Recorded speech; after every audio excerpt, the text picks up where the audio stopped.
Kawasan Teluk Arab sejak Sabtu 28 Februari terus meningkat ketegangannya usai Iran melancarkan serangan balasan. Rudal-rudal Iran juga menyasar negara-negara di Teluk Arab.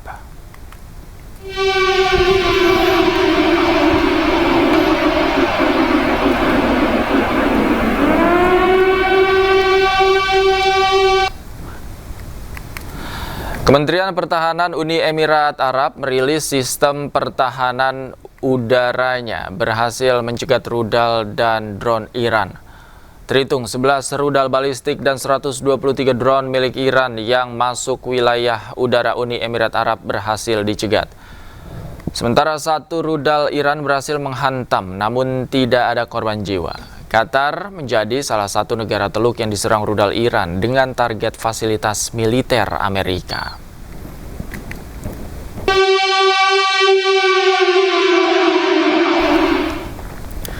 Dan pemirsa, untuk mengetahui situasi terkini di sana, kami telah terhubung dengan warga negara Indonesia di Qatar, Noni Aska Daulika. Assalamualaikum, selamat sore waktu Jakarta, Mbak Noni, apa kabar? Waalaikumsalam warahmatullahi wabarakatuh. Selamat siang waktu Qatar. Kabar baik, alhamdulillah. Alhamdulillah. Mbak Noni, bisa dijelaskan situasi saat ini di sana seperti apa? Saat ini di sini lumayan tenang ya, karena terakhir itu ada serangan sepertinya sekitar waktu sholat Isya tadi malam. Itu pun tidak banyak sepertinya. Dan itu juga langsung dirilis beberapa menit kemudian oleh pemerintah Qatar, diberitahukan bagian mana yang diserang dan berapa banyak rudal yang masuk. Jadi untuk hari ini dari pagi alhamdulillah cukup tenang. Oke, artinya semalam terjadi serangan ya? Mbak Noni mendengar langsung serangan itu atau mengetahui informasinya melalui pemerintah? Saya mendengar langsung, walaupun tidak terlalu besar terdengar di daerah saya, tapi kemudian beberapa menit kemudian saya juga baca rilis dari pemerintah Qatar kalau ada serangan ke pangkalan militer Amerika Serikat di sini. Oke, apakah ada dampak yang dirasakan di sana setelah serangan? Kalau untuk kita orang awam tidak ada ya. Yang saya tahu ada rudal yang berhasil diintercept, tapi ada juga rudal yang berhasil jatuh di Al-Udeid. Oke, hanya satu kali saja Mbak serangan itu semalam?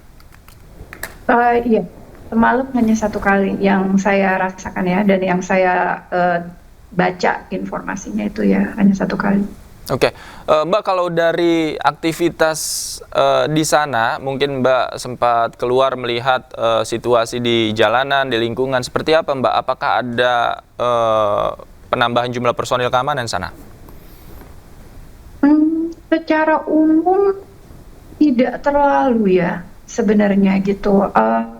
Maksudnya tidak ada di jalan-jalan gitu ada polisi yang berjaga, enggak sih, cuma mereka memang sangat mensosialisasikan nomor-nomor emergensi, baik polisi, ambulans, dan pemerintah Qatar sangat aktif mensosialisasikan kalau misalnya secara medis mereka siap, semua rumah sakit siap kalau ada tindakan medis yang harus diambil, juga semua nomor-nomor emergensi mereka sosialisasikan dengan baik.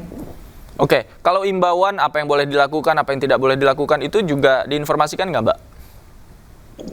Iya, sejauh ini sih mereka yang jelas tadi ya, hari ini kita masih dapat SMS dari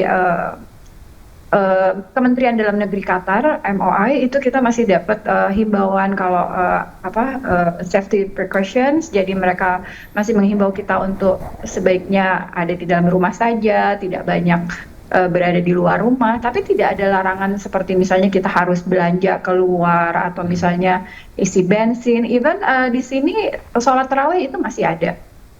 Oke, sholat tarawih masih ada di sana ya. Kalau kegiatan belajar mengajar mungkin sekolah juga masih tetap ada ya? Tapi online. Sejak hari Sabtu itu kan kejadian hari Sabtu, hari Minggu itu kan harusnya hari pertama sekolah dan bekerja. Start dari hari Minggu itu anak-anak sudah langsung belajar daring dari rumah. Oke, langsung belajar daring dari rumah. Apakah ada informasi Mbak sampai kapan anak-anak belajar daring? Belum ada ya, kayaknya semua sektor baik sekolah, bekerja, seperti perbankan itu semua dihimbau dari rumah until further notice gitu. Jadi kita nggak tahu sampai kapan. Mereka pastikan dulu mungkin benar-benar aman ya, baru mereka keluarkan pengumuman. Oke, kalau jaring komunikasi dengan sesama warga negara Indonesia di sana dan KBRI seperti apa, Mbak? Alhamdulillah di sini lancar sekali. KBRI sudah membentuk beberapa grup WhatsApp, juga sudah menunjuk beberapa perwakilan koordinator untuk beberapa wilayah, karena Qatar ini secara umum dibagi 5 wilayah ya, Al-Khor, Duhan, Doha, Wakra, dan Mesaid. Nah, masing-masing itu sudah ada koordinatornya, ada grup WhatsApp untuk masing-masing wilayah juga. Sudah disosialisasikan juga setiap hari himbauan-himbauan dari KBRI, kayak ayo tetap berada di rumah, jangan terlalu cemas, supaya lebih tenang menghadapi segala sesuatunya. Itu alhamdulillah lancar komunikasinya ke kita. Oke, Mbak, sejak tadi malam sampai saat ini artinya belum ada serangan ya yang Anda dengar dan yang terjadi di sana? Alhamdulillah belum. Yang saya dengar itu cuma helikopter ya, dan itu pun sudah disosialisasikan oleh pemerintah Qatar kalau itu adalah upaya mereka menjaga keamanan udara Qatar. Jadi kita justru lebih tenang ya, mereka memang menjaga udaranya gitu. Oke, artinya patroli juga dilakukan dengan sangat intensif di sana ya, Mbak? Iya, betul. Oke, baik. Terima kasih Mbak Noni. Nanti kita update lagi Mbak perkembangan situasi di tempat Anda di Qatar. Terima kasih, selamat sore waktu Jakarta Mbak, sehat selalu. Akibat Iran menutup Selat Hormuz untuk sementara, akademisi Rocky Gerung menyampaikan pendapatnya dalam program Rakyat Bersuara bersama Aiman Wicaksono. Ia mengatakan jika permusuhan terus berlanjut, tentunya akan berdampak pada piring emak-emak karena kelangkaan LPG. Permusuhannya lanjut, berapa banyak piring emak-emak yang tidak ada lagi LPG? Berapa banyak mobil angkutan yang nggak ada lagi bensin karena mahal tuh? Kan itu mesti kita hitung itu sebetulnya.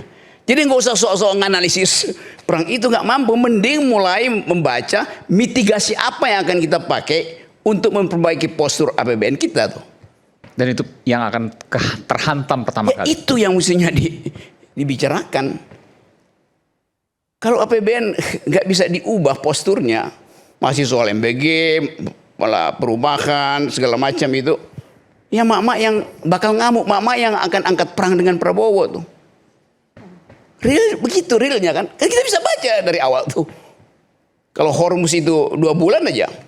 2 bulan? Ya bisa 2 bulan karena permusuhan. Amerika bisa berhenti, tapi Iran dan Israel akan terus.